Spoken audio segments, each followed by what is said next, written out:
What is going on, everybody? Welcome back to the Fantasy Coaches Podcast. I am your host, Coach Steve. We are back after a long month hiatus.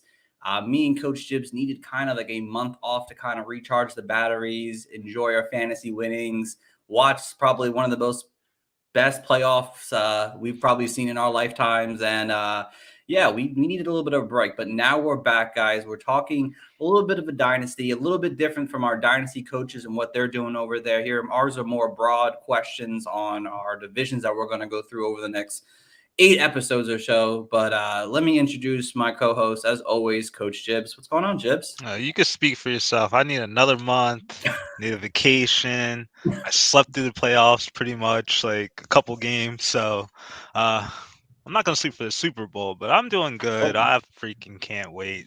Talk some Dynasty once more. And I'll just like to make that claim. I'm not a Dynasty expert, so please don't take my take seriously, but take it with some ease. Thank you. Take them a little seriously. Listen, Coach Gibbs, he won himself a championship over me this year. I was so mad about that. He does some work in Dynasty, so he knows what he's doing in the Dynasty world. Don't want to fool you for sure. So, and of course, our first episode back, we had to bring on one of our favorite guests of the industry here, John B. What's going on, bud? Nothing much, guys. I appreciate you having me on. When I saw the tweet today that I was the first guest of the new year, I was like, man, there's a lot of pressure on today. I gotta bring my A game. I got my haircut. I like looking good, Of course, man. Like I said, how's everything been? How's the life without, I guess, fantasy at this point? Everything's been good, man. My new job's going well. I'm been, cooking up cocktails and working for Southern Glaziers, doing that thing and representing a bunch of cool brands in Southwest Florida. So I can't complain, man. I turned my passion, which was bartending, into a full-time career and a full-time job, which is to go around, train other bartenders, talk about different spirits and do fun stuff like that. So it's a ton of fun. But it has been weird. Me and Brian do the podcast still, but it's basically just now for the league. We don't do it really for anyone who listens to the show at this point. Kudos to you. Like, I'm good for you, but we're just breaking down trades that happen in the league, things that go on, weekly matchups, high scores and stuff like that. So we've kind of pulled way back out of this, but we still do, I still do my personal rankings to get me ready for the FTLS. I still do all that stuff. I just don't produce the content like I used to. Too busy making margaritas. So, but life is good. I can't complain. Life is really good, guys. Love a good marg. I think I'd rather be making some margaritas, honestly. So. I'm trying to fuse them both into one. Someday I'm going to figure out a way to make margaritas and fantasy football content in one, and then watch out world. I'm taking over. Well, when you do, let me know, because I'm down. Pick up the hot cocktail and call it your sleeper. Boom. Good call. Good call. Just with the nice takes. Love it. I love it. All right, boys. So let's get into the topic today. Obviously, we're talking Dynasty Rewind here, guys. Basically going over some kind of Dynasty questions for each division. Of course, we're going to start with my AFC East with my Miami Dolphins in that division here. So obviously, there will be no bias talk from me, so don't worry about that. I keep it real when it comes to fantasy in my Miami Dolphins. So in terms of news, guys, let's see here. Obviously, there's a possibility that Brady's retiring. We were kind of talking about that before the show, but until I see Tom Brady say I'm done, I'm not gonna dive too deep into that kind of talk. Of course, this is probably one of the most wild playoffs I've ever seen, honestly. And of course, now we have the Cincinnati Bengals versus the Los Angeles Rams out in the Super Bowl here, so that should be a ton of fun. And of course, couple coach signings. The Raiders, the Bears, and Denver all signed their new coaches as of this past week or so here now. And we're going to probably dive into the coaches talk in another episode when we get all the hires and the offensive OC hires and everything like that. So I won't go into too much detail. Sean Payton steps away from the New Orleans Saints. That was pretty interesting. And then, of course, last but not least, Big Ben unfortunately retires. What a great career from him. I don't know if you guys want to mention anything on Big Ben and his journey through the NFL. Yeah, I mean, listen, I remember Big Ben coming in and beating the Patriots as a rookie and messing up that whole regular season win record. And, Big Ben at the time was this, you got to think back, because it sucks, because we have this vision of Big Ben as this like statuesque, can't move, noodle arm quarterback, because it's been that way for the past year and a half. But you go way back, Big Ben was, juking and jiving, ducking people, making, 60, 70-yard bomb throws. I mean, he was that dude back in the day. He was the man. So, I appreciate Ben Roethlisberger. I like, what he did for the city of Pittsburgh. I like that he brought him a championship. He is what a franchise quarterback should be. You spend your career there, you win a championship, you make it to a couple others. And so that's, to me, a good pro. That's a good career out of a quarterback. So I got some respect for Ben. I hate that he's, was always sort of against us in as a Patriots fan, but we tend to get their number. So I can't complain. Yeah, well, mad respect. Coach Jib, you got anything you want to mention? Oh yeah, man. Like he was a man. Like 15-1 as a rookie, just like John said. Like we saw some epic games. I've seen some Eagles beat downs by him. I've seen some beat downs vice versa. Like the Patriots games were epic. Yeah, like he had a great career. Like I honestly think he's better than Eli Manning. But hey, there's a little bias there. But I don't know what you want to say right there to me about that. But I just want to see where the Pittsburgh Steelers are going to go off from the next person, because like they're like a prestigious franchise and they're looking a little like iffy right now without a quarterback. They sure do. We'll get to them next week, unfortunately. But yeah, Big Ben, great, one of the greatest of all times, honestly. And it's a shame that he had to go out the way he did. It almost makes me feel like we talk about who his head coaches were, and they were so great. And all of them, the two head coaches he's had are so good that he didn't win more Super Bowls. It's unfortunate, because I feel like he's had a lot of strong teams, and I think probably Tom Brady probably got in the way of that a lot of times, and Peyton Manning. So very underrated quarterback, but glad to see him going out now, and maybe we'll see him on TV in other ways. So we'll go from that. So we'll see how that goes. Hopefully not. All right. Yeah. Let's go, Fortnite guy. I don't know who. Oh, that's my brother. Let's go Bengals. Of course. Let's go Bengals. And he always comes in and makes fun of me for doing this, but yeah, I'm a Rams guy. But before we get started, you guys, who do you guys have right now? Bengals, Rams. I mean, I want the Bengals to win. I'd love to see Cincinnati win a Super Bowl. I think that city would go absolutely bananas if Cincinnati wins it. So, but I think it's going to be hard to beat LA at home. It's crazy that it's a home game for them. So I think the Rams are going to win, but I would love to see. It's hard to bet against Joe Burrow and Cincinnati right now. They're just, they're finding ways to win. And so I'd like Cincinnati, but if I'm betting, which I'm going to bet on the Rams. All right, Coach Jibs. One of my best friends is a Bengals fan, and known the guy for 20 years. I'm rooting for the Bengals. Let's go. I'd love to see the Bengals, but I really do believe the Rams. I just think they have the most complete team, offense and defense, that I think they're going to win the game. So I'm probably going to lean to the Rams on this one. But it would be fun to see a team that hasn't won the Super Bowl. They haven't won, right? I don't think the Bengals have won. I think they have.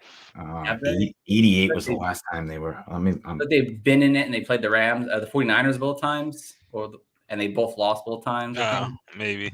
So whoever hasn't won the Super Bowl, I'd be rooting for them for the hell of it, whatever. So when John tells us, Bengals have never won a Super Bowl. Oh God, yeah, there you go. So let's go. Let's get a new Super Bowl champ. Let's make in that range of non-Super Bowl teams shrink a little bit here. So. Google says, unfortunately for Cincinnati fans, Bengals have never won a Super Bowl. Google. Oh God. Thanks, Bengals fans. Thanks, All Shane. right, guys. All right, so let's get into the main topic of the day here, guys. And I'm going to leave you with one question to think about later. Think of somebody as a big buy low in this division here that no one is talking about at all, that people can go out and buy this offseason. I'll let you guys think about it throughout the show, and I'll come back to it at the end. So you have time to think about it. Other people talk and whatnot. So we'll get into the main topic, of course, for the day, and that's the Dynasty Rewind with the AFC East here. And we'll start with my Miami Dolphins here, and we'll start with Tua Tagovailoa, man. Tua Tagovailoa here, man, he had an up and down season. There's still so much about him that is a major question mark for the Miami Dolphins, and especially for fantasy, if he can be somewhat of a fantasy reliable option here. But maybe, some highlight film might Tua fires in the end zone. Catch at the goal line. Jalen Waddle has a Dolphin touchdown. 21st pass attempt, floating it in the area. He turns around and Parker has it. This good in motion. Tua has it. He's looking. He's throwing. The catch is. So you see, Tua has some abilities there. They're there. Of course, he needs to put it all together on a consistent basis, guys. And that's the big thing with our very first question of the day. Can Tua be a reliable quarterback, or have you seen enough that it's just not something that you're trusting as a dynasty owner moving forward? John, I'll let you go first on this one. So it's interesting. I think that, we, as dynasty players, we always look for, and I always preach it, we look for ceiling, we look for upside. And Tua to me is one of those guys that I don't know how much upside right now he really presents. I think he's viable. I think he can work. I think he can absolutely plug a hole and be your quarterback. Even in a one quarterback league, I would be okay starting Tua. Like, I'm not saying that, but will Tua have those games, those, 400-yard, 4 touchdown, win you a week kind of games? It's like, I don't know if Tua can have that. So is he reliable? Sure. He's a reliable quarterback piece. I like him. I would probably have him in my around the 15 to 12 range if I had to guess, if I'm ranking for dynasty. But, the only thing that I don't like about Tua, and it could be a Miami scheme, it could be, I think the weapons around him are starting to grow, so you might start to see it, but are they ever going to rely on him to have 40 pass attempts, 45 pass attempts and really take over a game? It's like, I just don't know if Miami wants that for Tua. It just makes it difficult for upside, but reliable, good piece, solid. He's not going to kill you. And if you're in dynasty, you can probably acquire him pretty cheap right now. I have a feeling that especially in a one quarterback, you could trade for him for not much. I kind of agree with you on that there for sure. He's definitely a interesting option right now. But Jibs, what do you got into, my friend? Are you trusting Tua as a quarterback you want in dynasty, or you're off and kind of? I'm off him. Like, if I'm playing a super flex league, I'd rather have him as my second quarterback. But they did get the elephant out the room. Brian Flores isn't the head coach anymore, so I know you still have your thousands of your offensive coordinators and co-coordinators still doing the thing down there, which kind of worries me because I don't think there's going to be much change in their philosophy, like John was saying. But the one thing that kind of pegs me with Tua that takes him a couple of things down is his durability. Like, he's missed 7 games last 2 years, and like, I don't think that's something that's going to change. Like, maybe he'll get a little bit more lucky next year, but they have weapons down there. He has pieces. Like, they just need him to execute more. Like, I don't want to see like these short passing routes where he's getting like these great accuracy numbers, but he's not really doing nothing productive for fantasy sake. So he's a no for me, dog, but he's still young. The Dolphins say they're going to build around him. Hopefully you guys get the head coach of your liking and not have someone hired under you again for the second time. So it's looking good for Tua. Like, I don't want to talk about Miami's coaching situation right now. It bothers me, but I kind of agree with everything you guys are saying right now when it comes to Tua right now. And I think people need to realize that, like, yeah, he hasn't shown us really anything. So it's not, for me, honestly, I don't really trust him as a reliable quarterback, but there are traits that make me believe that he could possibly be if, the coaching staff gets right, if they start adding more weapons. I mean, the one thing I liked about Tua, and I still do, is that his accuracy is fantastic. He had number 1 ranked accuracy across the league this year. And he was top 5 in a lot of the top categories in terms of deep ball, red zone, play action. And when you think of a quarterback who's really doesn't play well, they usually aren't that accurate. And I feel like with Tua being as accurate as he came into the league and as he has shown us over the last 2 seasons, there is potential there. And if you're willing to buy low on him and take that risk, I would go for it if you want to. But I understand if you want to lean off it.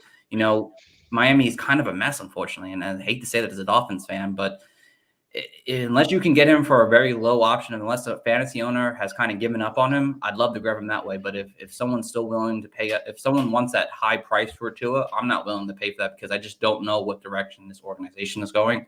So for me, it's like a 50-50 on comes his reliability right now. I don't trust it currently, but we could be talking him in a different situation come next year. And it could be for the good, it could be for the bad. Mm-hmm. All right, so let's head over to our next one here, and it's Jalen Waddle, guys. And Jalen Waddle, man, I am so thrilled we picked Jalen Waddle in the draft this year. I mean, he is electric. He's fantastic. And of course, we might have a highlight reel for this guy here. So we'll see. Get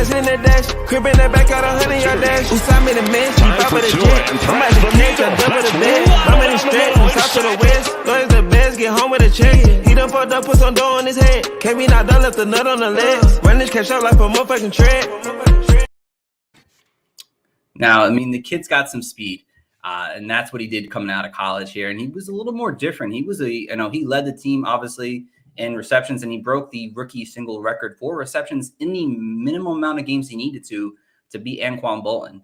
But now, with Tua, with the organization kind of in shambles, unfortunately, do you guys believe Jalen Waddle is a top 10 dynasty wide receiver right now? Jibs, I'll let you go first on this one. I would say no. No, say no. Why no? Why no? Oh, well, obviously in Dynasty, particularly, it depends on the format you're playing in. Like, he's closer to that in PPR leagues, in my estimation. Like, last year, it was a big gap. It was like 8 different spot gap between his finishing standard and PPR leagues. But like, the guy has everything you want to see there. The guy 1,015 yards last year. He had 6 touchdowns and 104 receptions. So like, that's not bad for a rookie. I know it's not Jamar Chase by all estimations, but me, like, I've been preaching it, free draft dynasty. Like, if the guy is going to get 140 targets with like basically kind of being the main guy towards the end of the year, I'm still going to buy into it. And for majority, like what you're saying about Tua, like, he's making them accurate throws. I think those throws the Waddle gets, like, they're not that far downfield. Some are, some aren't. But like, the guy can make electric plays, and he could be used as a yak daddy. So for me, sign me up with Waddle. I'm not scared of him, even with the situation being a mess. Okay, We've seen Elijah Moore do something like that. So he's like a top 15 guy for you, though. Yeah, he's right there. Like, the production, he's almost there, but he's almost there. Yeah, like, I wouldn't say like, yeah, top 15. Top 15. I respect it. I respect it. Absolutely. John, do you have him as a top 10 guy, or is he kind of outside, kind of like Jibs? So I don't have him as a top 10 guy. If we were doing just off of sort of skills and just off of, what I think of the player, he's probably top 10 for me. What the problem is, again, this offense, I don't know, do I think that is he ever going to explode to become the next air quotes Tyreek Hill, like everyone says? Well, Kansas City's offense throws the ball all over the field and scores points in bunches. Like, I don't think Miami's offense is ever going to be that. So do I think this talent and the skill is there for him to rip off big plays? And if you're giving him 140 targets every year, that's awesome. Like, he's going to be great. I don't know if he's top 10 just because the offense will hold him back. And then there's also, we've talked about it, Jamar Chase, Justin Jefferson, CeeDee Lamb, all these.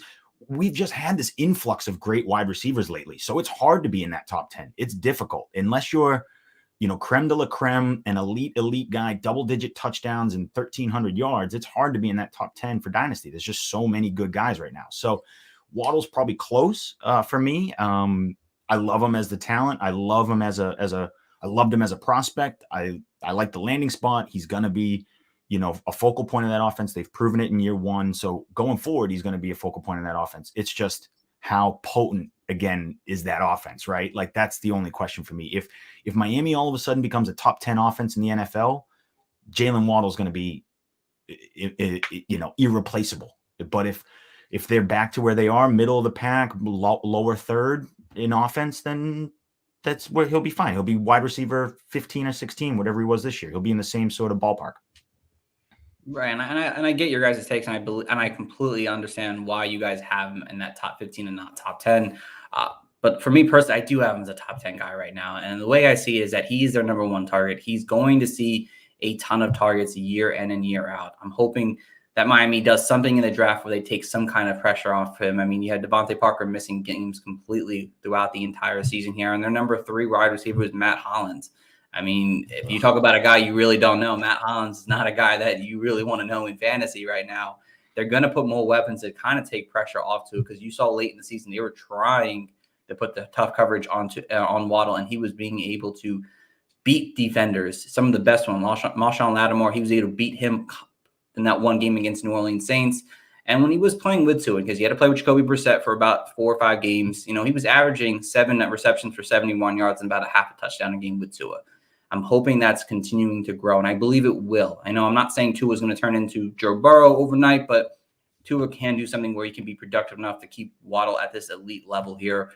He's leading his teams in targets, leading them in red zones. When they got into the red zone, you saw in some of the highlight films we kind of watched that he was just a monster in the red zone, a mismatch for any defender to get him. Just kind of basically just a little in and out, and boom, he's got separation, and boom, touchdown very easily. So honestly, for me, I completely believe in Waddle, and not saying as a biased Dolphins fan, I just do believe that he has that talent to beat. And I think to me, he's in my top 10 right now. So.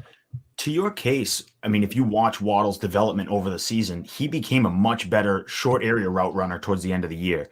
And if that stuff continues, we know he's got long speed. Like, we know he can pull away from guys. But if he can get that short area route running, that short area quickness that he showed towards the end of the season and really develop that in the offseason, that's when you start to become a difference maker, because then you're a threat to get the ball in your hand at every level of the field and then like we said, break it off and keep going. So if he can create separation in that short area, Tua can hit him on those short slants, those whatever, and he can break it to the house, then that'll help. So his development looked good. Listen, I think he's a great prospect.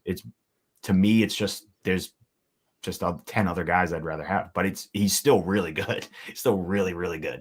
Right. I don't think there's not a question of his talent. He's great. Yeah. It's just the situation around him makes him more of a top 15 guy than a top 10 guy. And I get it. And I can appreciate that for sure. So, all right. So let's over to the next one here now, guys. And last one for the Dolphins here. I don't have a video for this one, unfortunately. I kind of had kept it short. I didn't want to do too many of these videos. So Mike Gesicki, guys. Mike Gesicki has, to me personally, has a ton of talent, athleticism. He has the talent. I feel like he has the ability to be a really good tight end. But he kind of, really didn't do much different than he did last year. I think he had very similar yardage, but he didn't really take that next step that we all thought he could have done in this coming season here. Now, but do you believe that there's still a leap from Mike Gesicki in fantasy, or is he kind of that mid to late range tight end one kind of guy, and not someone who's going to beat the Travis Kelce, George Kittle types one day? John, I'll let you go first on this. No, I don't think he'll ever be in that category of elite Mike Gesicki. I mean, we would have seen more consistency. I think he will have big games. He certainly can. He's reliable. If we've seen it when there's no other options on the field and he's sucking up 10, 11 targets, he can perform.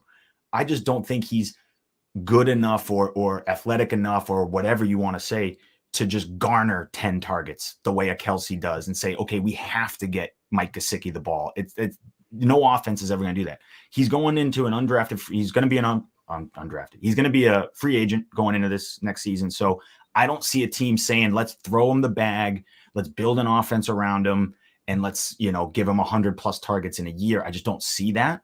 I think he will get signed. He will go up. So if Miami doesn't sign him, he'll get a contract somewhere and be a decent tight end for somebody and probably be in that low tight end 1 category. But we all know we've played fantasy.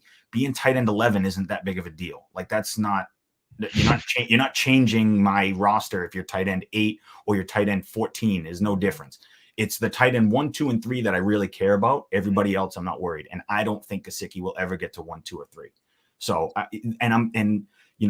it sucks because you're right. Guys like Noah Fant too. We've had the same sort of, maybe he'll do it. Maybe he'll break into that. It's like, I think I just don't think that's in the cards. I don't think every season there's going to be this next George Kittle. Every season there's going to be a next Travis Kelce. I just don't think those exist. So right now, for me, it's Kelce, Kittle, Andrews, Waller, and then everybody else.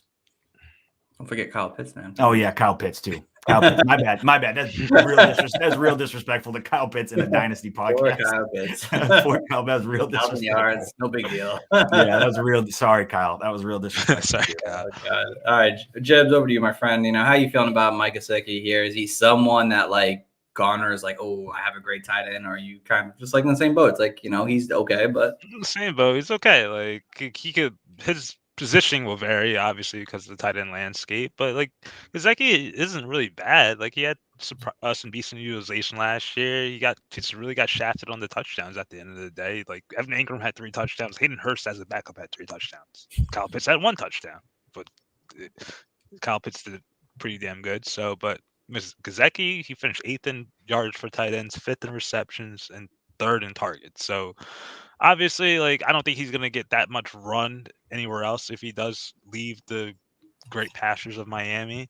But I don't think any coach is gonna like will him to give him the money and be like, "Hey, we're not gonna use this guy," because like he's a monster on the field. He makes crazy catches if he gets the opportunity. It's just, hey, just to the Waddle point, is someone holding him back? We don't know. Maybe we'll find out next year. But for me, Gazeki's gonna be like in that 8 to 10 range. Like he's not gonna be like a guy that's gonna be outside the top 10, but he's just gonna be sputtering right there. Because like to me, he's like a George Kittle light. When he gets the targets, he's awesome. When he doesn't, he's just there.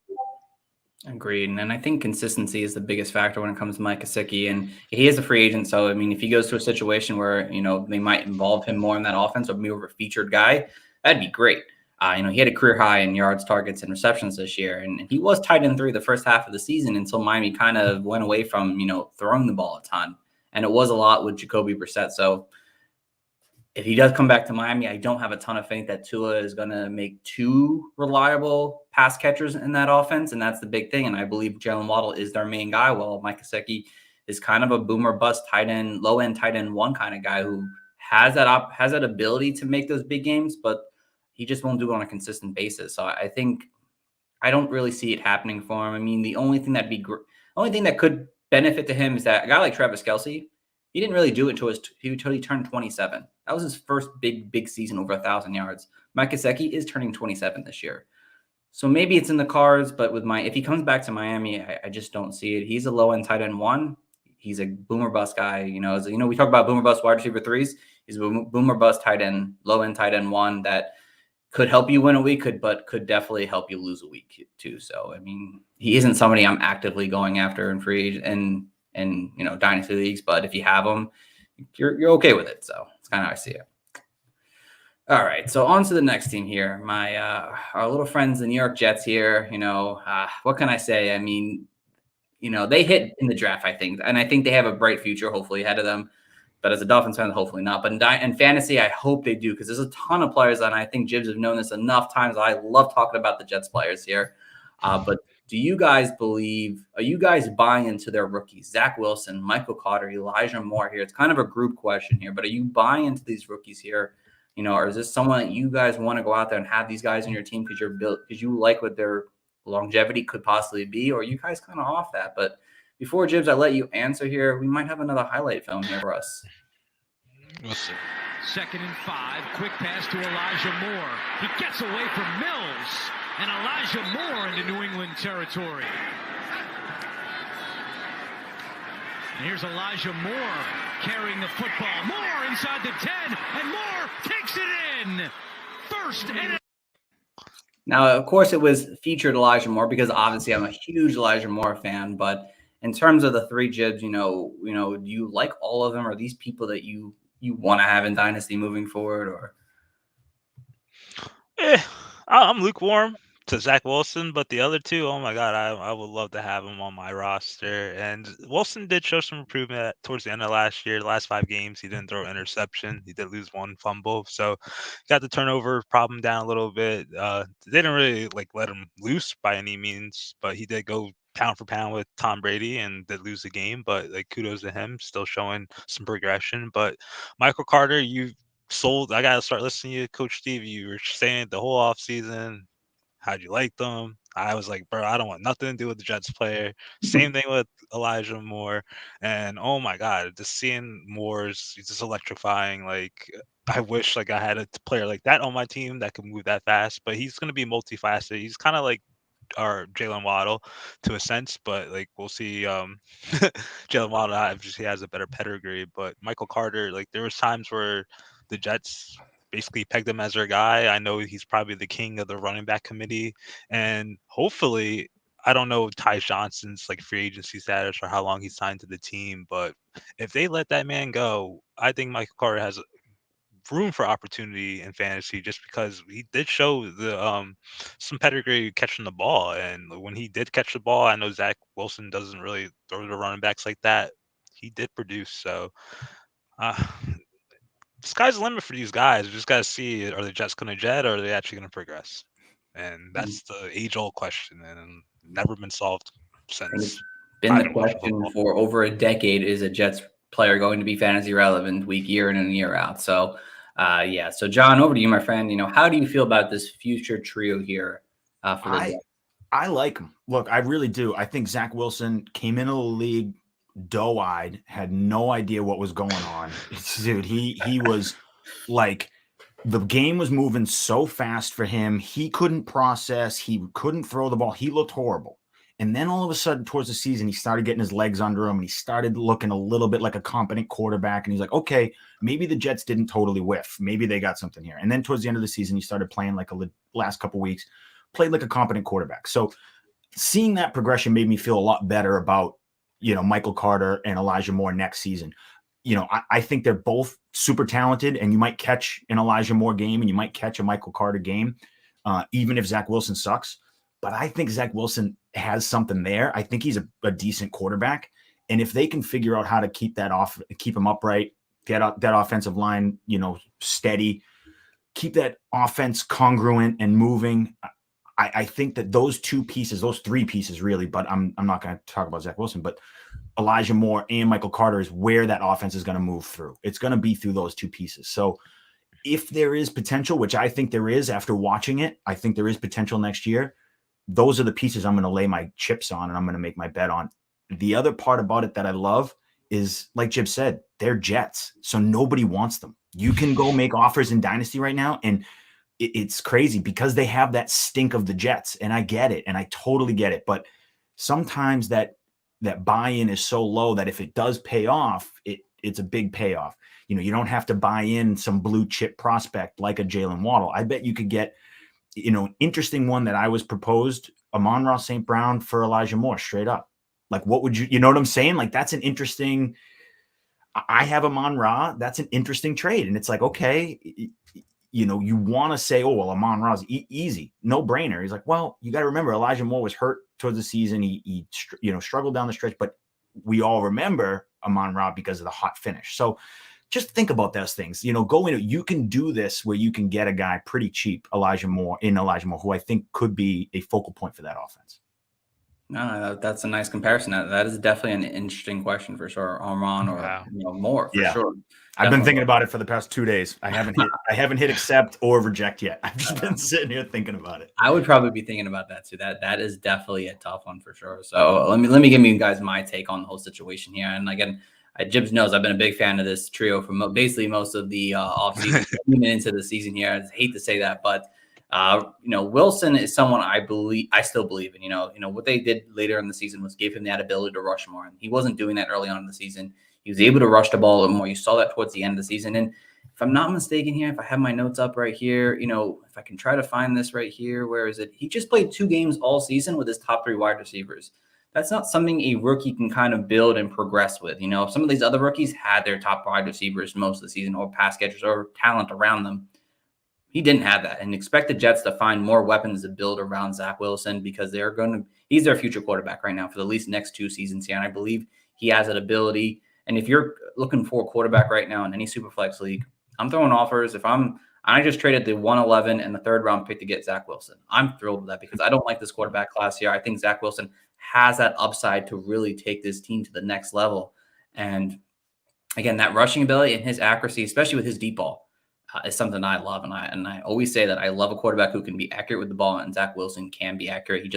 They need to find production for him and find a couple more weapons. Michael Carter, I'm not completely sold on Michael Carter. A lot of his great games were without Zach Wilson, and a lot of them were because he saw 8 or 9 catches in a game.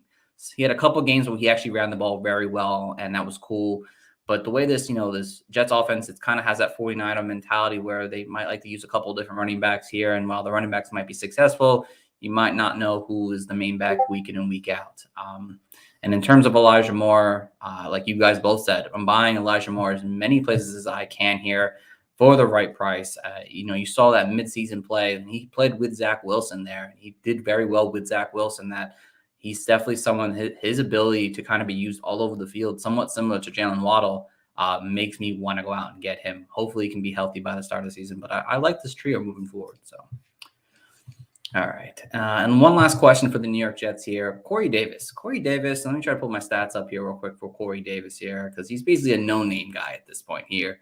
Let's see here. I mean, before his injury, he was on pace for 900 yards and 11 touchdowns. He was doing very well early on in the season when the Jets will look tremendously bad. Is he someone that you're buying low in because of that? Are you buying low into his situation? They paid him. He's technically their wide receiver one, technically. He played well with Wilson. John, do you have any interest in buying low on Corey Davis? I mean, I guess everyone has their price. Depends how low you want to go. But I'm not actively trying to add, because I do think Elijah Moore is going to take that step next season and become more of that offense, which then you have a descending player in Corey Davis, older descending player on a not great team.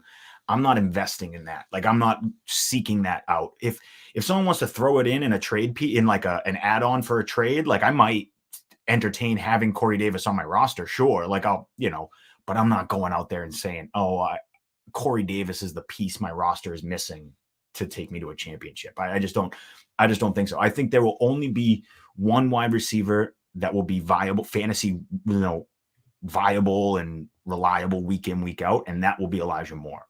Corey Davis might have a game where he has a touchdown and 13 points, but don't lose sleep over it. Corey Davis, the days of Corey Davis having 140 yards and 2 touchdowns is long gone. It's just not gonna. I've been on this podcast all the time. Every podcast I'm on, I always preach upside. There is no upside with Corey Davis. None. Zero. I think we can all agree on that. Coach Gibbs, what about you, my friend? You're on mute, my friend. We can't hear you. He still can't hear you. My quick take, guys, real quick. I mean, if you're a contending team and you can offer up a couple third-round picks, I'm okay buying into him. I like to see what happens when he comes back. Unfortunately, he's dealt with injury, so it's risky. If you can give him 1/3, I'd be willing to do it as a contender because he could be a pretty decent wide receiver 3 or 4 for your team. That's kind of the way I see it. I'm hoping that the Jets kind of get the offense kind of going. Jameson Crowder is likely out after this season, so targets will open up. They don't have a tight end, so there's opportunity for a 100-target kind of season for him. That's kind of why I see it. Yeah, a third is about where I would go. Like but I don't. I'm also the type. I'm a weird dynasty player. I don't care about any pick after the first round. A second round, a third round pick to me, I trade those picks like candy because people love them. And I'll take a reliable piece that like I know is gonna, even a Mecole Hardman, right? Like Mecole Hardman, a dumb name, nobody wants him, but who are you gonna get in the third round of a rookie pick? Like your third round rookie pick might be nobody, might be cut, might be Puka Williams, who's on the street right now. You know what I'm saying? So like these are things that like you gotta think about. So again, a third round pick for Corey, a late third for Corey Davis. If I'm a contending team and it's week 8 in the season, yeah, sure. Bolsters my roster, gives me some depth. But again, I'm not making that trade saying nailed it, figured it out. Like my team's great now. I think you make that trade and you go, okay, well, in case someone gets hurt, now I have Corey Davis to plug in there to get me by. Right. Tibbs, you want to fill out your take there? There was no take. I was just gonna say he's going back to the scrap heap days where no one wants him, and he's just a weird looking commodity. But I kind of do have some agreements with you, Steve. Though, like I don't think he's gonna be like just completely like phased out the offense like in this upcoming year. But I know like down the road, obviously you're gonna have some you're gonna have to deal with that. But third round pick, maybe. Maybe if I could like dangle some force, even though they're not worth crap, like I would try to do that as well. That'd be great. For my like dynasty thing, like I want to see like how much value can I get out of that third round pick? Do I want a guy like Corey Davis, like John's one on my team, or can I fish a little bit more and get like someone a little bit better with some upside? Like that's what I'll kind of deal with. But there's a lot of Tutu Atwells in the world in the third round. I just gotta listen. I just want to be. I like being very realistic when it comes to rookie picks because we all like to talk about our hits. We love talking about, I got so and so in the second round, I got so and so in the third round. if I went back and looked at some of my rookie drafts, Antonio Gandy Golden, like, you know what I'm saying? There's a lot of these names that just don't turn out into anything. And it's like, if you can turn a 3rd round pick into at least something that, like, Zay Jones. Here's another one. Throw a 3rd round pick for Zay Jones. Like, who knows? Like, Zay Jones has just a good opportunity becoming somebody as Tutu Atwell does, right? Like, that's so. It's just interesting. 3rd round picks. I just want to. I'm with you. I understand that you can fish and you might be able to find something in that 3rd round, but be careful because you can get burned a lot. I know people who collect 2nd round, 3rd round picks, and they're like, "Oh, I'll trade back and I'll load up on 2nd rounders." It's like, there's a lot of misses in those rounds too, man. There's a lot. Like, there's a lot of misses in those 3rd rounds, 2nd, 3rd rounds. So just be careful. Just be careful. Because it sounds good. I got 5 picks in the 2nd and 3rd round. I'm going to reload my roster. I'm going to replenish all my depth for my dynasty team. And then all of a sudden you miss on 4 out of those 5 picks and you're like, oh, I'm up a creek. Agreed. That's so true.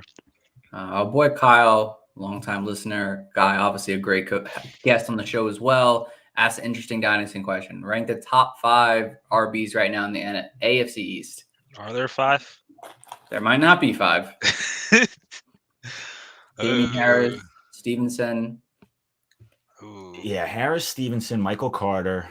Singletary right now. Singletary might be 3rd for me just because of what I saw he was able to do. We'll get to him in a minute. But and then for James White. James White. I mean, he's Miles back, Gaskin. That's kind of the way I see it, honestly. And then whoever the Dolphins draft. Yeah. That's whoever we draft will be in that top 5. Carter, Isaiah Spiller when he goes to the I hope so. Maybe Carter, Singletary. I'll take the Dolphins' future choice, and then I'll go the Patriots because they're interchangeable, and Bill could find another guy on the streets by tomorrow. So that is true. They could definitely do that for sure. All right, so let's head over to the next group here, and we are at the Buffalo Bills here. And I'm trying to remember which highlight film I have for them. I believe it is definitely not Josh Allen. Tell you that. Definitely not Josh Allen. I believe it's the first guy in our group here. So the first Buffalo Bill we're going to talk about, guys, is Dawson Knox' big breakout season here. 3rd-year guy. We're going into year 4 now, and he showed us some interesting work, especially early on in the season and a little bit late in the their playoff run here. And a guy that does the right things, and you can't not trust him because he works so hard. And again, he continues to make plays for this team. And again, like I said, whether it be passing or run blocking, and I think that's something that people really don't realize about his run blocking, how much. So you can kind of see Dawson Knox's athletic ability to kind of go up and get that ball there with Josh Allen. But are you guys buying into a guy like Dawson Knox now? Because his name just, when you think of Dawson Knox, you're just like, he doesn't sound like a elite tight end. But are you guys buying into this breakout? Jibs, I'll let you go first on this one. How do you feel about Dawson Knox's future? I'm not really buying into it. Like, we've seen guys like Robert Tonyan score 9 touchdowns and not be a factor next year. I'm not saying the same thing is going to happen with Dawson Knox, apparently, because he does have Josh Allen, a young quarterback. He is a young player. There's definitely some room to grow. But in my estimation, like, this offense runs to the wide receivers. We've seen Cole Beasley. We've seen Sanders. Now we're receiving the emergence of Gabriel Davis. We've seen Isaiah McKenzie. You have Stephon Diggs still there. Like, even with 9 touchdowns, Dawson Knox had 587 yards receiving. And yeah, he can make his due in the red zone. But then, like, I saw a guy, Gabriel Davis, stepping hot at the end of the season, and he was also a factor in the red zone too. So if he gets some of that production cut down there, then I don't know what you're left with Dawson Knox. So, like, he's a good commodity, a hot commodity at the end of this season, but I don't know what his future is going to be on a year-to-year basis in Dynasty. Yeah, I'm kind of in the same boat. Like, it's being in the Bills offense, you're going to always be a threat for touchdowns. You're always going to be a threat for a lot of touchdowns. It's just how it is. And so, I look for a little bit more volume and yardage for as like stickier stats, whereas like, okay, that is going to happen year in, year out. 9 touchdowns year in, year out is going to be hard to predict. But like you said, 500 yards, like that's not a lot. Like that's not a lot of yards. If he did it on 800 yards and 9 touchdowns, then you're like, all right, now we're having a conversation. But 500 yards, 9 touchdowns, that's just very touchdown dependent for fantasy. So it's, know that going into it, when if you are going to add Dawson Knox to your roster and you are going to make that trade, or you're going to go for it, just you know what you're getting in. You know what you're bringing into the house. You're bringing in a big touchdown upside tight end, which there's going to be a lot of that in Buffalo. You're playing with Josh Allen. There's going to be tons of points scored, so he'll always be a threat to score in the red zone. But again, like Gesicki, is he going to be the guy that garners 10 targets in a game because he's just, you need to feed him. You need to feed Dawson Knox. Like, is that going to ever be a situation? Or are we going to say, oh, Stephon Diggs got his targets, Gabe Davis got his targets, but Dawson Knox fell in the end zone. And it's like, that to me is probably more what's going to happen, which is, if you want to bet on that, that's totally fine. I'm not against it, but I'm not going haywire thinking that Dawson Knox is a top 5 guy to me. Yeah. He's a really good touchdown dependent tight end. I think that's a perfect way to kind of explain him, honestly. I don't think the Bills are going to ever build around a Dawson Knox. That's the big thing you have to understand. Like he had a great season, career year on every category possible, and it was great. And it's, the third year is when tight ends kind of break out, and he kind of had a small breakout. He did have a breakout year. Don't get us wrong, but I don't think the Bills are going to build around him. You saw Gabriel Davis come on late now. That could be an issue going into next year already. Stephon Diggs is their number 1 target leader. 100%, 140 targets plus the next couple seasons at least here. And the one thing that kind of reminds me of Dawson Knox is kind of like Robert Tonyan from 2020. He had a great touchdown. He had I think he had 10 touchdowns last year, but he didn't have a lot of receptions. He had it was 4.7, every 4.7 reception, he had a touchdown. Well, Dawson Knox is every 5 receptions, he had a touchdown. I don't expect that touchdown to be sustainable year in and year out. And he's going to score touchdowns. Yeah, he's going to have those moments. And you always like to have a tight end, at least if you don't have a better option attached to a high power offense. But I don't think if you want to sell high for the best value, I think it's right now. I don't think Dawson Knox has another level he's going to show us in fantasy that's going to be to the elite of Travis Kelce.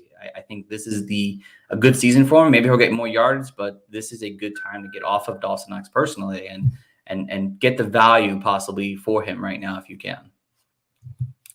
All right, so on to the next guy here, Devin Singletary, guys. Devin Singletary. Let me tell you a little bit about Devin Singletary real quick here now. I mean, he was pretty bad. He was pretty bad early on in the season, and it was really bad.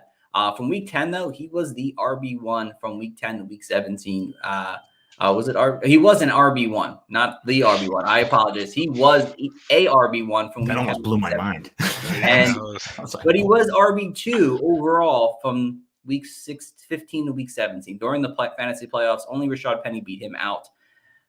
And he had a great run in the playoffs, too. He had 2 great games in the playoffs here. Are you guys buying into this going into next year? Zach Moss seems to be gone in terms of that trust factor, but there's always talks about them drafting a running back, going out and getting a guy in the free agency or trading for someone. Are you guys buying into this late season stretch that we saw from Devin Singletary, John? I am buying into it because I think that they found what worked. They found that, Devin Singletary, when we give him the work, when we give one guy the offense, they started getting good run out of him. And so again, there was no need to go to Zach Moss. There's no need to go to Matt Breida. In the season, they couldn't find a guy who could do anything. So they were trying everything. They were throwing, again, Matt Breida was getting run in the middle of the season. So I think Devin Singletary finally figured it out and finally started, having a good, run and playing well and everything looked good. Again, I thought he was a good talent when they drafted him a couple of years ago. So I like him loved him as a prospect, like him as an NFL talent. I think that the Bills are starting to finally trust him too and say, you know what, let's just commit to this for now. This offseason is going to be really big. Do they go out and sign some veteran to just bring in to have in depth in the room, or do they go draft a rookie, or do they go make a play at a Kareem Hunt, someone who could really, make some trouble for Devin Singletary? Or do they just say, no, we like Devin, we're going to bring in a veteran presence just so we have depth at the position, but it's basically going to be, 65, 70% Devin Singletary. If that's what they do this offseason, then I'm all in. It's just going to be hard to tell. He's a tough one. You can make your bet now, and it could really pay off. I'm personally waiting to see what the Bills do, because I still think even if they do sign someone, a veteran guy, which I wouldn't be afraid of, there will be a lot of people out there who would be afraid of that. So you can capitalize then as well to trade for him if you're trying to trade for him. No, I love that take there for sure. Coach Jibbs, my friend. What about you? I'm a believer, man. I'm jumping on the train. Like, it's took me long enough. I'm a supporter.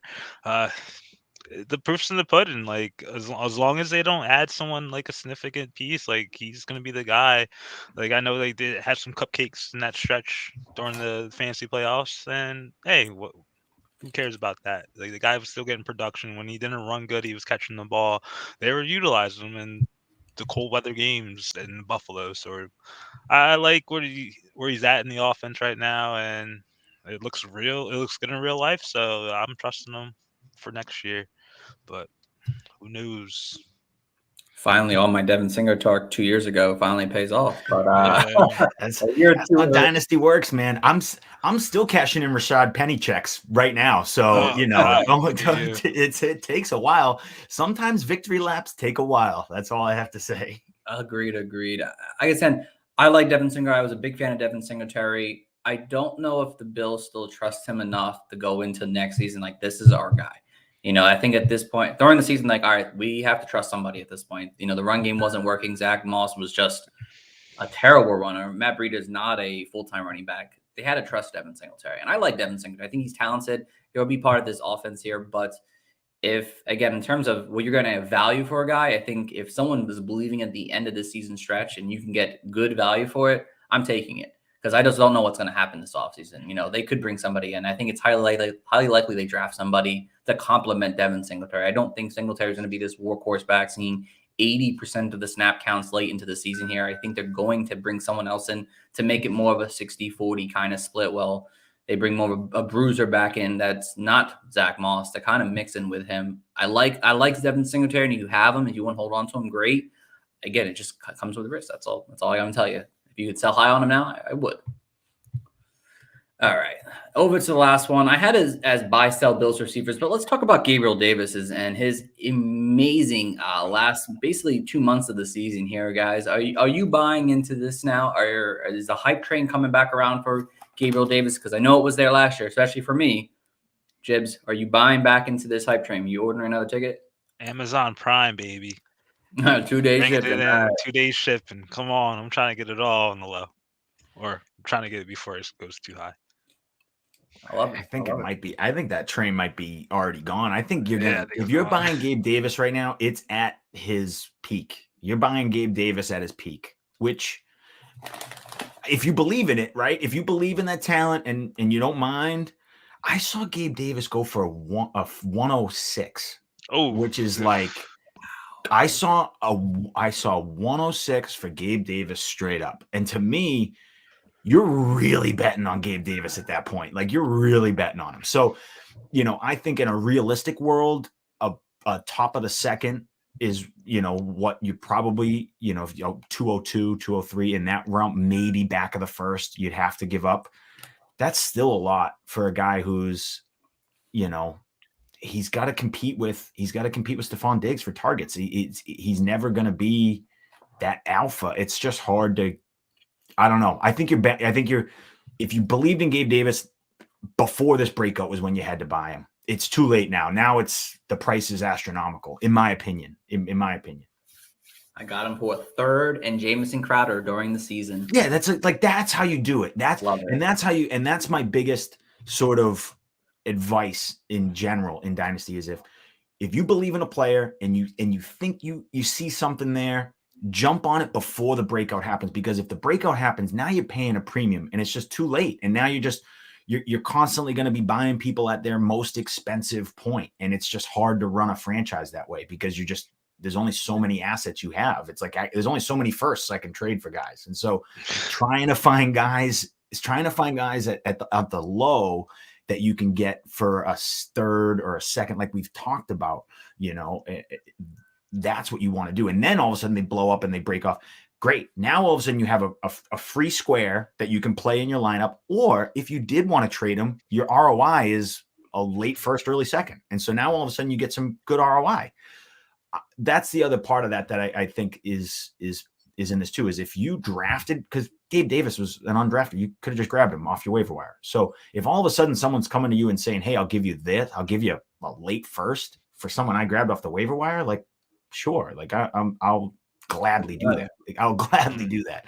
And so that's the interesting thing with Gabe Davis. It's not, it's not like you're trying to buy Jamar Chase where like everyone knows the name. There was a point where it was low. I just think right now it's at its all-time high. So I wouldn't be paying up. You're paying a lot. That's the problem. You're paying a lot. That's crazy. But I think it's important to know that if you believe in a player and he doesn't pan out, go trade for him. Mm-hmm.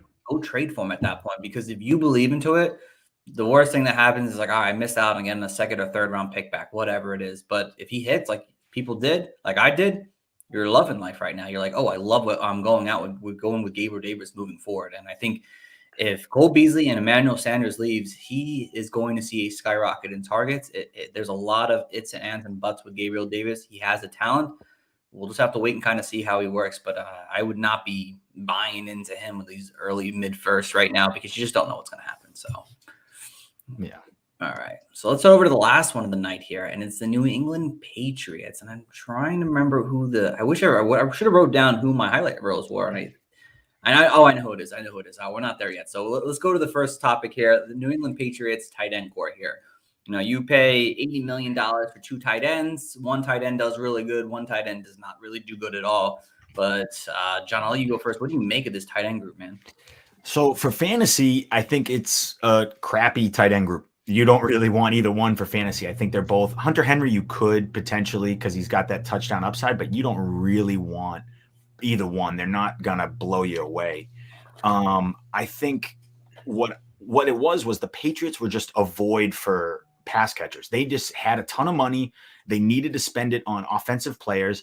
And Hunter Henry and Jonnu Smith at the time were two of the better offensive weapons out on the market. And so they just went and paid them what they could at the time to just get them in the building, because they needed anybody. I mean, they were throwing to undrafted free agents and Gunnar Sleshky and whoever. So like at that point, they're like, Bill was like, we need legitimate playmakers. And so that's why I think they did it. I think if the offense was in a different state, they probably wouldn't have signed both guys. They probably would have signed just one. But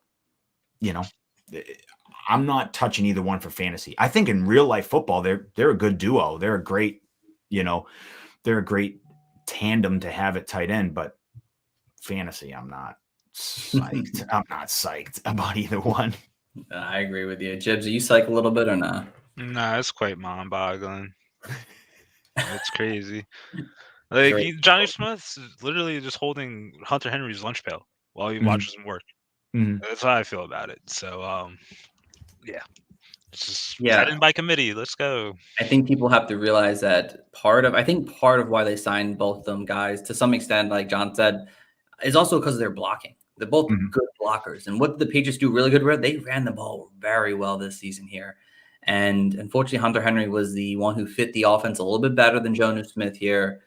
And, Jonnu Smith was dealing with some injuries. So there's an opportunity right now that I've seen people drop Jonnu Smith in some of my leagues I've been in. Like I've seen him has just been dropped. And I'm like, I'm going to pick him up. I think the situation right now in terms of the value you're getting is the sell high is on a guy like Hunter Henry. Try to use him to package to get a tight end that maybe like TJ Hockenson, Darren Waller, these injury guys who didn't really play all season, and try to say, hey, this man had 9 touchdowns last year. Like try to work off that. And Jonnu Smith, like buy low. I mean, I don't know if Jonnu Smith is ever going to be the tight end that we all thought when he was leaving Tennessee, but there's still that opportunity. He's only 26. He's very athletic. Maybe they find a way to actually work him in, but you're buying him for like pennies on the dollar, like a 3rd round pick, 4th round, not a 4th, but a 3rd round pick for Jonnu Smith. If you need a tight end premium league, maybe it's worth it trying to go out there and grab him, because the tight ends you're getting now, you're waiting 2 or 3 years. Maybe Jonnu Smith can bounce back next season. They paid him a lot of money. You would hope they'd want to give him a couple more targets than what he saw this past season. So it's kind of where we are with the tight ends. All right. So over the guy who's throwing the ball, in Mac Jones here, guys. Do you guys believe Mac Jones is going to be a good fantasy quarterback? He had 4 QB1 performances in that second half of the season here. Do you believe it, or is it more of a system kind of guy where he's going to be good for the Patriots, but maybe not as good for your fantasy team? Jibs, I'll let you go first. What's good? Could he be a top 10, top 12 dynasty quarterback? Or is he kind of like that, like poor man's, Kirk Cousins, Carson Wentz? I almost said Kirk Cousins in my head. That's funny. I don't think he's gonna be like a legit like top 12 dynasty asset. Like maybe he's kind of close there to people's opinion because of his age right now or whatever. But no, I don't think so. Like I think honestly he's like a poor man's Jimmy G right now. To be honest, like they look similar, so not as good looking. So Jimmy G's so handsome. Mac Jones, like he does well. Like I just don't see like Bill Belichick just unleashing it, just having him rip the ball. Like to like John's point with Tua, like is the Dolphins going to let Tua rip the ball? I think the Patriots are way further than the Dolphins doing that. So I don't really trust what I'm going to get out of him to a week basis. And sure, like look at his stat sheets, just basically fiddled like 12, 17. Like the highest points he got was 21 this season. And we kind of rely on that. We want that from our quarterback every week. And that's typically the QB1 numbers. So I don't know. I respect it. I definitely get your point on that. I'll let John go first, obviously, before I go. So I know that's your boy there, John. So what do you got? Listen, I love Mac Jones. I really do. I think what he did rookie year was a lot more than anyone in New England ever expected. But what does that mean for fantasy? Absolutely nothing. I think it means nothing for fantasy. I think he is going to be just, again, for redraft, he's that guy, bye week filler. He's on your waiver wire. You grab him and you fill him in for your bye week and then you cut him next week. Like that's just who he is. He's going to have a good career. He's going to have a solid career in New England. He's never really going to hurt you, but he's never really going to win you a week. At least Kirk Cousins, can have these big output games. But like Jib said, I don't know if New England's ever going to have him throw the ball 40 times in a game. I just don't think they are. And so, he'll be fine. I think if, like I said, good bye week fill in. If you need a guy, if you're injured or you're hurt, you could grab him, trade for him for next to nothing. He's going to have a career. He's going to be in the system and do really well and be all right. But I'm not psyched about it. And the other part of this that happened recently, losing Josh McDaniels, I think really could hurt the development of Mac Jones. I'm not, I love that Bill Belichick gets a lot of credit for it, but listen, Josh McDaniels really was the offensive scheme in the mind and how to get the ball out of Mac's hands quickly and all these different things. And so I don't think Mac's going to fall off a cliff, but it definitely hurts his development that you lose your offensive coordinator. So I'm wary. I'm not for fantasy. I like him in the NFL. I'm glad he's my quarterback, but I'm not buying in terms of fantasy. He's whatever. Yeah, I am selling off Mac Jones if I had him, if I draft him, because hey, it made sense. And if someone's willing to give me any other rookie quarterbacks in that draft class, I'd be willing to send that in a heartbeat. And it's not because I hate the Patriots at all, but to me, it's like I don't expect him to be a quarterback that's going to be, someone who's going to threaten a defense because of his arm. He's going to be a conservative quarterback that they're going to run the ball consistently very well. And he's going to make the plays when he needs to make the plays. And that's why the Patriots made the playoffs, because he made the plays that he had to make. He isn't going to be someone that's going to put up 40 points a game because of his arm. It's going to be because of a team effort that they run and pass the ball very well and efficient. And again, I never thought him as a good deep ball thrower. I thought he was very inaccurate coming out personally. I thought he was a good leader type, which could be good for the Patriots. But in terms of fantasy, you're looking at a guy who, have a 3-touchdown game every once in a great while, but you're looking at maybe, 220 and a touchdown here and there. It's not fantasy for you. So to me, he's a sell. And nothing with his legs. He's nothing. Watching him run makes me feel bad about it. And nothing with his legs. Lord. All right, so let's head over to the last topic of the night, and this might be a quick one. So the what to make of the Patriots backfield. I mean, we've had so many running backs. I mean, Damian Harris, Ramondre Stevenson, Brandon Bolden. We all know about James White and what he was doing there for years on end. But Damian Harris is the lead guy right now for this team, and he showed up at times this year for sure. Ryman in there on 3rd and 5. Pitch for Harris. Has the first down and breaks it. It's gone. Damian Harris threw everyone up the middle for the touchdown. 64 yards. As you can see, the man can break one at times for sure. And he was a big focal point of this offense. So, but John, I mean, what do you make of this? I know people have talked about don't want to touch this backfield. Are you still there, even though they had a great season? I'm actually not. I've been changing my tune that I am buying into this backfield. I'm buying both Harris and Ramondre Stevenson. I think that both players right now, because that mentality of it's just the Patriots running backs, it's a revolving door. You know, I think people, and it has been, and 10 years ago, sure, the Patriots definitely, when they had Lawrence Maroney and they were just cutting guys left, right, and center off their rookie deals, and they were just moving pieces constantly. And, you had Dion Lewis for a little while. It was like nobody mattered. I think they really do. They did hit on these two guys. I think Ramondre Stevenson and Damian Harris could be two of the best 1-2 punches in the league right now. And they're going to lean into it going into next season. They are. So I'm not saying long-term, I think Damian Harris is going to be this back for the next 5 years. I don't think Ramondre Stevenson is going to be this great back for the next 5 years. But I think next year, they're definitely going to be, 1A, 1B in that offense and have the potential, like we saw, to put up double-digit touchdowns, either one. And they're both phenomenal. They both are strong runners, breakaway speed. We saw it. I like them. They're a void in the pass-catching world. That's fine. James White's coming back. I'm never worried about it. The Patriots running backs are always propped up on touchdowns, and that's what we have. I think we have the potential for big touchdown output for these two guys.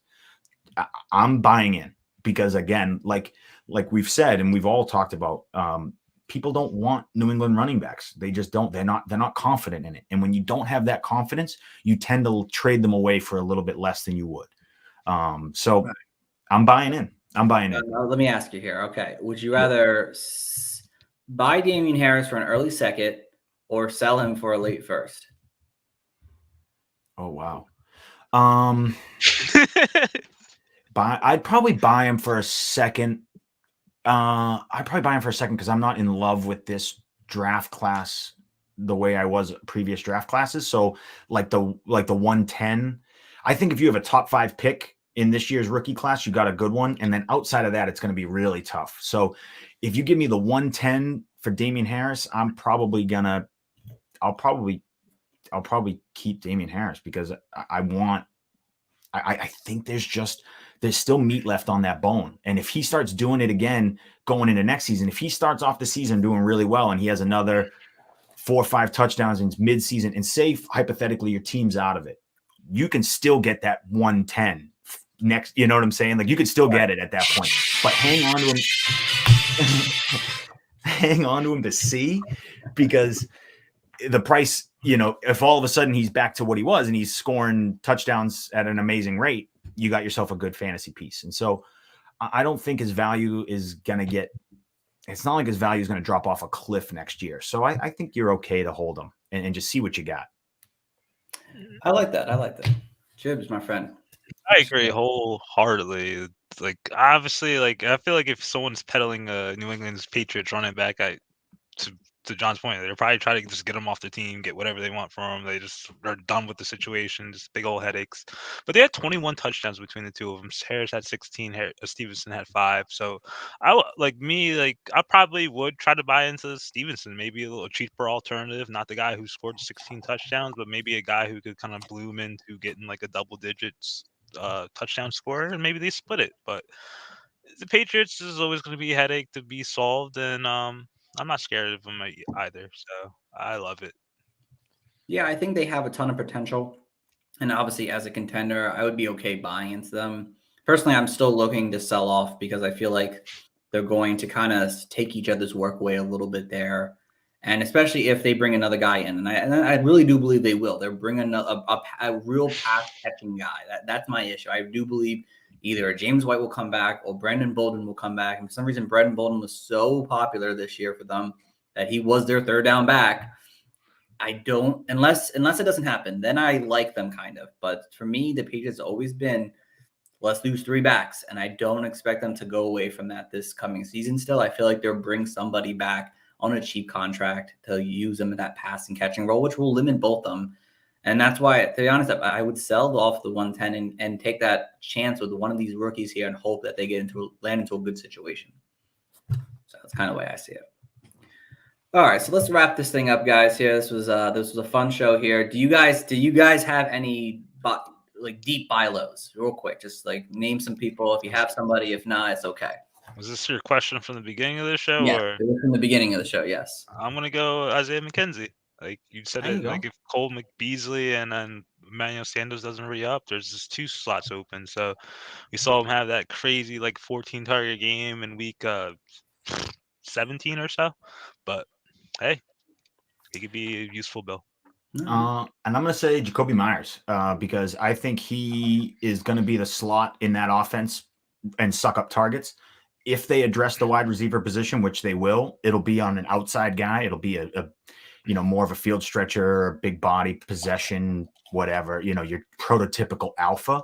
And it won't, that'll kick, guys like Nelson Aguilar off the field. It won't kick Jacoby Myers off the field. So I think he's still going to see his targets. He's going to be Mr. Reliable, kind of like Jarvis Landry was for a long time, where you didn't, you weren't going over the moon for Jarvis Landry. But if you look back at his career, he was pretty solid in the slot and doing well for you. And so if you can get that type of, even a little bit of that type of production out of Jacoby Myers for a year or two, he costs nothing in Dynasty. And He costs nothing in Dynasty. He costs nothing. You could go flip KJ Hamler for him right now, I bet, and it'll happen. So just sometimes those are the pieces when you're building out a roster in Dynasty, people forget you need a whole roster. It's like, it's nice to have Jamar Chase. It's nice to have Tyreek Hill, but it's like, man, you got a whole team to fill out. And so go throw some offers in on Jacoby Myers because he could be a bench guy that all of a sudden plugs into your wide receiver 3. No, both good answers, guys. I guess I'll go with Hunter Long from the Dolphins. I mean, both Mike Gesicki and Dermot Smite are free agents. It might open the door for Hunter Long to kind of see a big increase in workload going into next year. Again, he wasn't one of my favorite tight ends coming out, but sometimes opportunity knocks. You might be able to get away in tight end premium leagues for like a 3rd or 4th round pick for him. So, just kind of scoop out there and see if you can snag him on your team, guys. All right. So that's going to end our show today, guys. We thank you guys so much for tuning in back to our first episode of the season. This was a lot of fun to talk fantasy again. It's been way too long. John, man, you have been a great guest as always, man. If there's anything you want to shout out, it's your time, my friend. No, thanks for having me on, guys. This was a ton of fun as always. I love hanging out with the coaches. So this was good, breaking down my division. Catch me on It's a Vibe on Wednesdays. This is a new show I'm doing with 32-Bit, Marcus Grant, Michael Florio, and that whole crew. It's just a kind of a variety show. We don't really talk about football. We talk about anything but football. So it's a lot of fun. I get to be myself and have some personality, and it's a good time. So It's a Vibe airs Wednesdays at 12:30 on 32-Bit Network. And then always you can catch me on For the Love of Sundays podcast. If you want to hear about the league that we're in, that me and Brian are in, and hear us drink and talk shenanigans with some of the boys, that podcast is just silliness and it's a lot of fun, but we do talk about football and we talk about fantasy. So yeah, you can catch me on either one of those shows, but that's it. That's all I'm doing these days. Hey, every little bit helps. So Yeah. Love it for sure. And again, thank you for coming on, my friend. We appreciate it. So No, thanks for having me. I love it. Anytime you guys ask me, I always make time. I don't care what day it is, when it is, how it is. I will make time for you guys. You guys are some of my favorites. I know we came into this industry together, and you guys had me on early on. I can't believe you guys are on show. What is this? 190, 189? Yeah, something like that. It's crazy. I remember being on like show 27. So, this is nuts. This is nuts that you made it this long. So congrats, guys. This is big. Appreciate it. Thank you. Jibs, I figured I never asked you. Do you have anything you wanna say before we get out, man? Nah, I don't have my NFL games, but I'll probably talk to you before this, but go Bengals.